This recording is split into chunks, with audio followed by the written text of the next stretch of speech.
It's time now for the award-winning #1 local talk show in Northeast Pennsylvania, The Sam Lesante Show. Now here's your host, Sam Lesante. Hey, welcome everyone to the Sam Lesante Show. Great show for you today. We're going to bring you back memory lane, okay? Now, for those of you in the area that may not be familiar with our topic today, it's an interesting story. But for those of you who recall and still remember the Hazleton Philharmonic Society, it's something I was involved with many years, and I was very happy when Bob Lagana called me and said, let's talk about, 70-year anniversary of what Father Joseph Ferrara and now Bob Lagana is doing, and everyone who has participated has just been great. Okay, Bob, it's so nice to have you on the show. Pleasure to be here, Sam. Okay, and first of all, let me compliment you and applaud you for taking over from Father Joe, and you and your group are doing an excellent job, fabulous job for the community, really.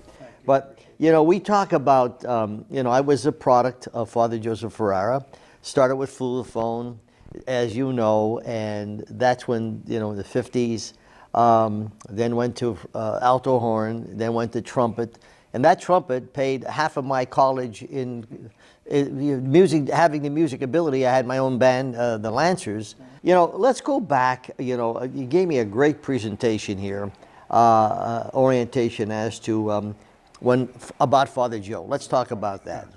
Okay, well, the story actually begins. Latimer is the second phase of the story and what happened between Latimer and Pardeesville. It first actually started when he was newly ordained, which was back in 1942. His first assignment was at Most Precious Blood Parish in Hazleton. He showed up there, and he actually was ordained ahead of schedule because, of course, Pearl Harbor had taken place in December of 1941. Then the United States was drawn into the world conflict, and what they actually needed was more chaplains because we were sending thousands and thousands of troops over, and so the churches were trying to keep up with the demand to have chaplains follow them into the various theaters of war. So what happened that particular year in 1942, he was scheduled to be ordained in the middle of the year, usually in June. They pushed his ordination up to February of that year, so he was actually early arriving at Most Precious Blood.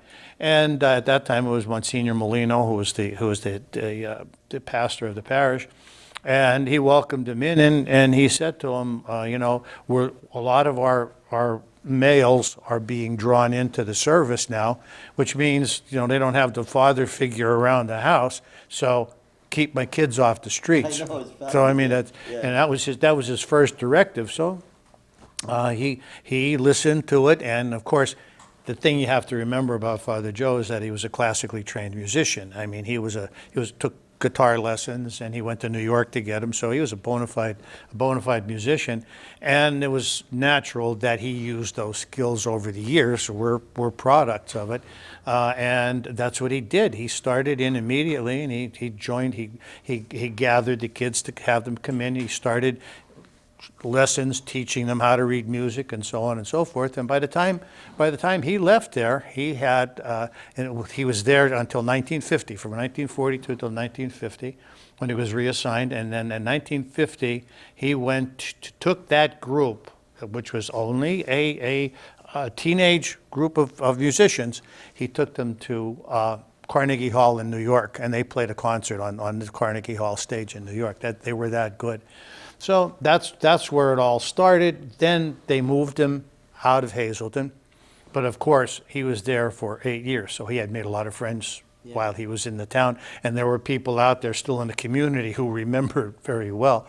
So finally in October of 1954, the pastor of Latimer, Father Pat Trezzolillo, passed away, and he was taking care of both Latimer and Pardeesville, and so they said, here's your chance. So they stationed him. The interesting thing about that was Pardeesville had the newer church and a bigger church. Latimer had the smaller church, but it had the rectory. So that's how he lived in Latimer. And so I was only maybe a couple of 100 yards down the street from the church. So I grew up right in the shadow of the church. It was natural. So before I knew it, I was an altar boy, and then the next thing I knew, I was taking lessons in Oakdale. And from that point on, the sky was the limit. Well, you started when you were 5 years old, right? I was about probably 6 or 7, I guess, by the time we started doing things. And of course, your sister was also involved, right, Patricia? Yeah, she was a And member. was Robert involved too? I mean, you have Anthony. Anthony and that was your mom. That was my mother. Well, they were involved. The whole family was involved. Yes. That's the whole thing. Because as I said in there, what happened was I was so young at the time. I was the only one that wasn't playing anything yet. My whole family, all 4 of them, were involved in it. So I used to get dragged to rehearsals with them because there was nobody left in Latimer. The chorus was so big at that time, there was nobody left in Latimer to babysit me, so they took me to rehearsals. When you started, okay, for those of, like we were, I went to parochial school, Mother Grace, but then you started, you had the flutophones, okay? And then you could not appreciate the talent that this man had until you got older and, you were in the concert, okay?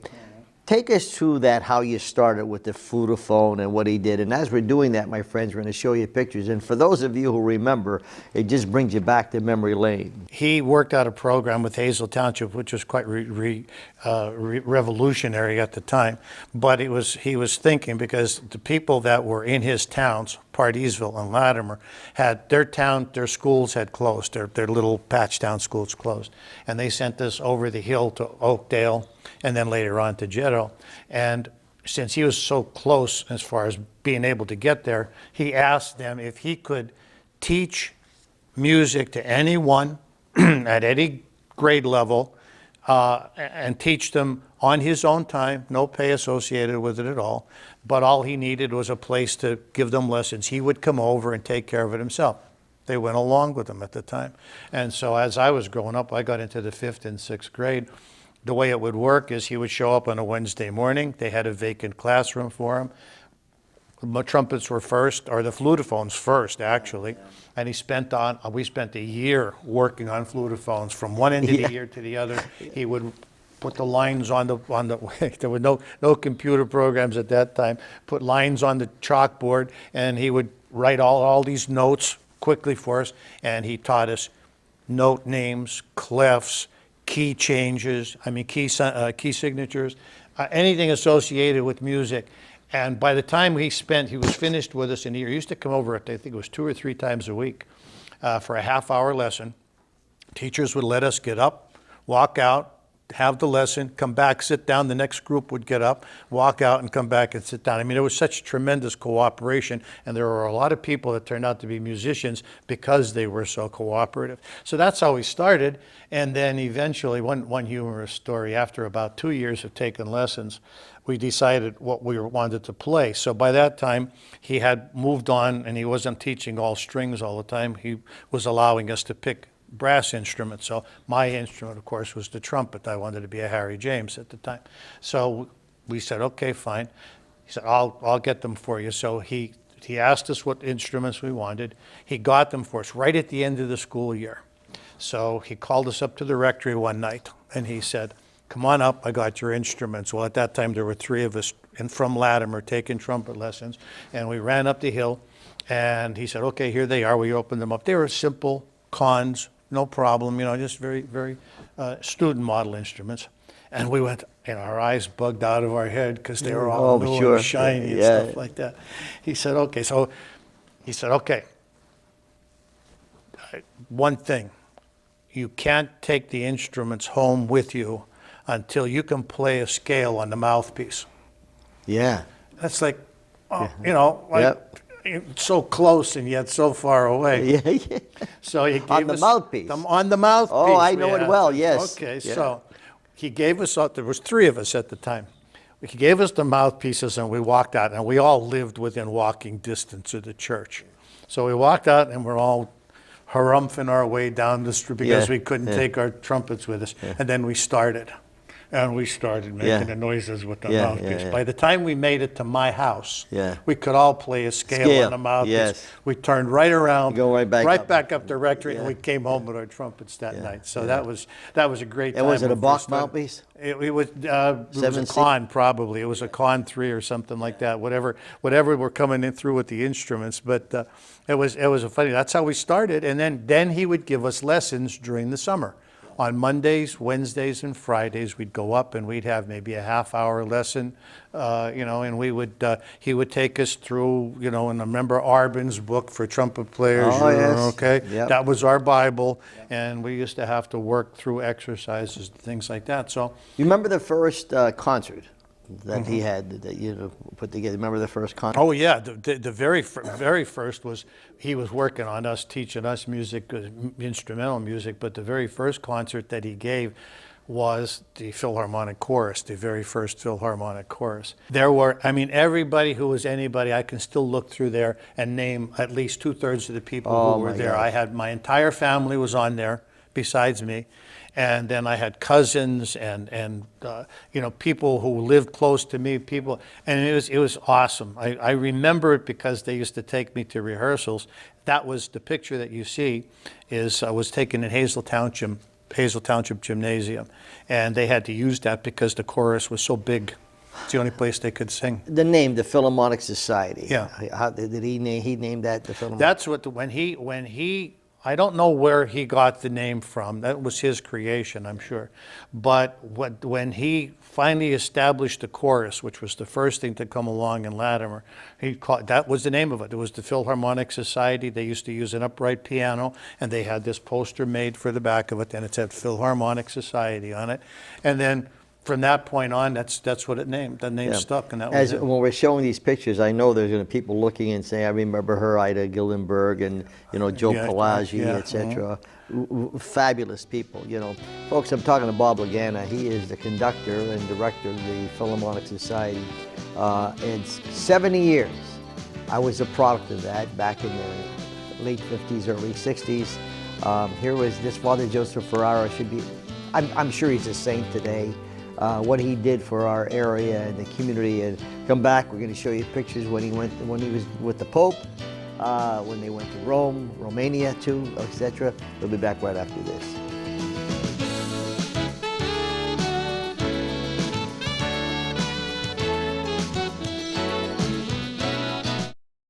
I have to thank God for everything that I've got.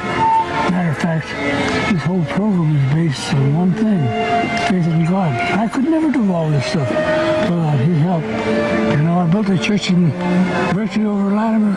Everybody said, can't be done. That's not my vocabulary. But the thing is this, we don't teach music to make great musicians. We teach music to make better kids. And as a priest, that's my job, make better kids. Get them the heck off the street.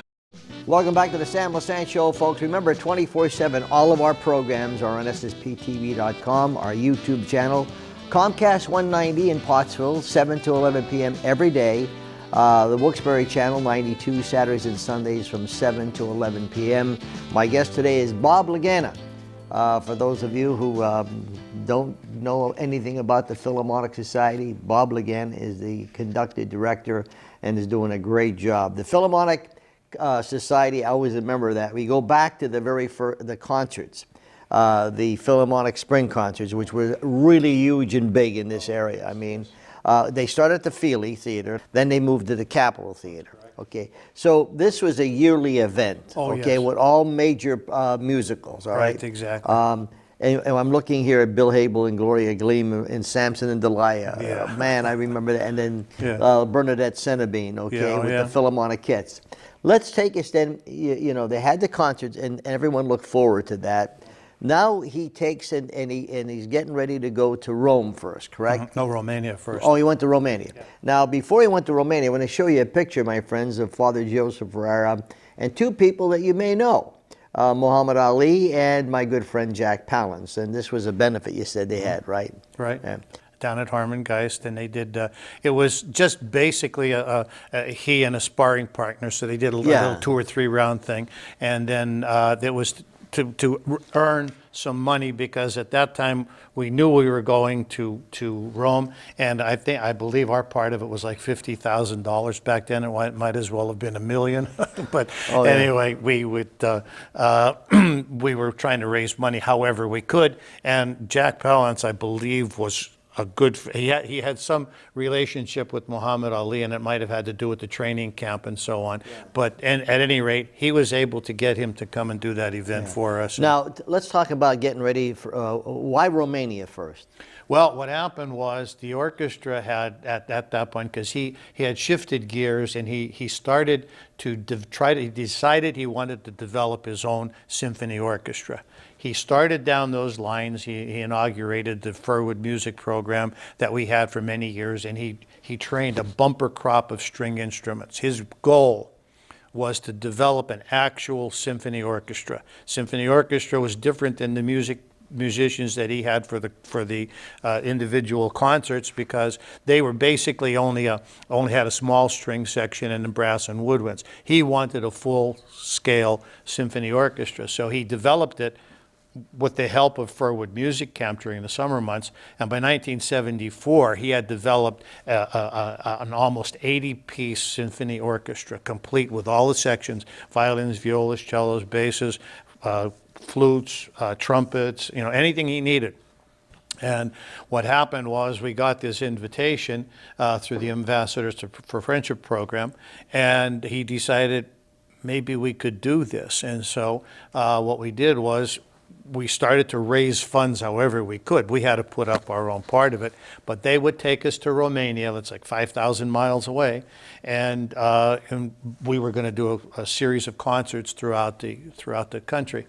And in order to earn that money, we did all kinds of things. I can imagine. So you went to Romania. We went to Romania, and because while the thing to remember about this is the fact that we had been using the Feely Theater as the last place where we were giving our spring concerts and doing all those kinds of shows.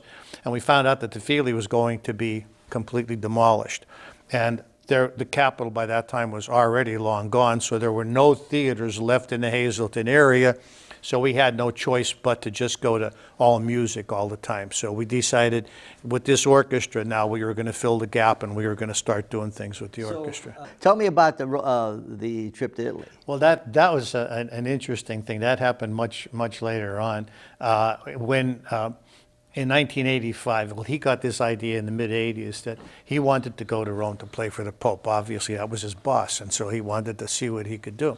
And I guess what drew it into focus was that a year or so earlier than that, someone had attempted to end John Paul's life at that time. He was shot, of course, and almost died as a result of it. So he put everything together, and he said, that's the one thing I want to do. I want to go to Rome, and I would like to, and not only go to Rome, but I want to take the orchestra, but I also want to play for the Pope. And I mean, stop and think about this. Of course. I mean, this is a time when there's no cell phones, Yeah, there's right. no communications. Yeah, I mean, yeah. everything is done with long-distance telephone calls, yeah. tin cans and strings, back at that point. So he managed to do this. I don't know how he pulled it off, but he did. And he got the workings together, and so he decided we're going to go. So that was a trip that we all paid our own way. And he helped out however he could as far as the financial aspect of it. But we took the entire orchestra at that time, and we all showed up in Rome. And the interesting thing about it was this was all wrapped around our appearance to play for the Pope. Now, this was going to be something very unusual, because every Wednesday he gives an afternoon, at noontime, he does Mass in St. Peter's Square.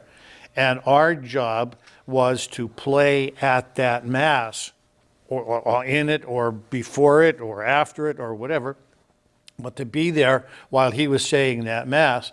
And you got to think about St. Peter's Square and St. Peter's Cathedral, and we're here. Yeah. But the interesting thing about it was, and it almost didn't happen, because we were there. We had gone on buses. We had all taken our instruments. We had loaded them on a little Italian little trailer, and they had to be taken from the beginning of the portico all the way up around the back to where we were to be seated, and that's where the orchestra was going to see. Now, you might have one of the pictures Yes, that shows yes. the relationship of the orchestra to where we were seated, and we were at the far end of the waiting to get in, and the security was so tight that they wouldn't let us, because we had all these cases and stuff, and they were just afraid, and we're waiting and waiting and waiting, and it was getting so close that we weren't going to have enough time to set up. So the driver of this little jitney jumps on the jitney, starts it up, and says, "Follow me." Well, he drives it up. We all marched up. This was in complete violation of their code, what he was supposed to do. Got us up to our position. We all set up. He did pay the price for that, as a matter of fact. They called him on the carpet. They eventually fired him because it was against all kinds of regulations, but they hired him back again. That was the good side of the story.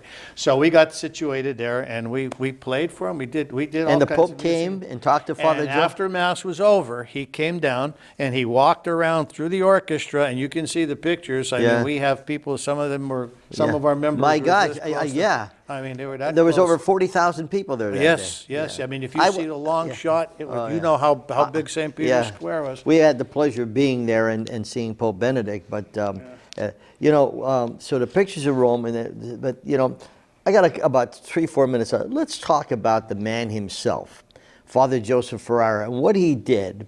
I know I was an altar boy with him for many, many years. Okay, and this guy had such a love for, first of all, for the priesthood and his religion, but also for young people and for that matter, elderly people, just to bring people together and enjoy the universal language, which is music. When you think, so how did you see him, Bob? Because you now are running this Philharmonic and doing a super job with it, really. How should people envision Father Joseph Ferrara? Well, sadly enough, there are very few who actually had the pleasure of knowing him, because our population has changed. So there's maybe only not even a third of our membership that actually knew him personally. But he was such a different type of an individual. He was very selfless in what he did. I mean, he spent hours and hours and hours with young people, especially trying to develop in them, give them something. He used to think of music as a way for them to be able to make something of themselves in one way. And we have musicians all over the United States now who have, and still people will say today, "Oh yeah, I remember Father Joe, he taught me in such and such a school to play music," and so on. So he touched people's lives through actually doing, not just from the altar or doing the things that a normal cleric would do, but he actually got into their lives and gave them something really that they can, and not only something to keep them busy at the time, but sometimes, as I said, so many of them are out scattered all over the United States and sometimes even farther with a talent that Bob, how was it, and I got 2 minutes left, how was it that you were able to take over then? What was the transition? I know it's a long story. No, but, yeah, quickly. At that time, it was 2003. His health had been declining rapidly, as we had, by that time, we had moved to the Ferrara Center downtown. His health was failing really badly. And of course, on Christmas Eve 2003, we got the word that he had passed away. At that time, I was president of the board of directors, and they knew me. Everybody that was close to him knew me because I grew up with him. I was around all the time. I went places with him, all over the creation with him. And as the president of the board of directors, I was, on the front lines after he passed away. So they said to me, he left no directions as to what he wanted done with it. So the bottom line was, they came to me, they said, "You've been helping him out," because close to the end he would say, "You direct the orchestra. I'll do the music, you direct the orchestra, because I can't do it anymore." So they knew I had that capacity. Oh, good, yeah. So they came to me and they said, "Would you be interested in picking up the baton and continuing on?" Well, I would have had to be an idiot to say no. So I said yes, and that was the beginning of it. Bob, when you talk about a dedicated priest, and we have so many thousands of dedicated priests, okay? And it's unfortunately sometimes, you know, the press picks one and they put such a bad light. But this guy was, I'm very proud of all the priests that I know, okay, because they're dedicated. But here was a guy who was dedicated to really helpful young people, and you're a product of that, you know. And I'm a product of it. I couldn't be prouder, you know. First of all, thank you for coming on the show. This is really nice. We could go another 2 hours, okay? Okay, And then easy. it doesn't mean that I won't bring you back at one point in time in the springtime to talk about further things. Bob Lagana, my friend, is doing a wonderful job with the Hazleton Philharmonic Society. It's been, you know, I was a product of that, and I'm so proud to know that have known Father Joseph Ferrara and was an altar boy for him. We'll see you next time.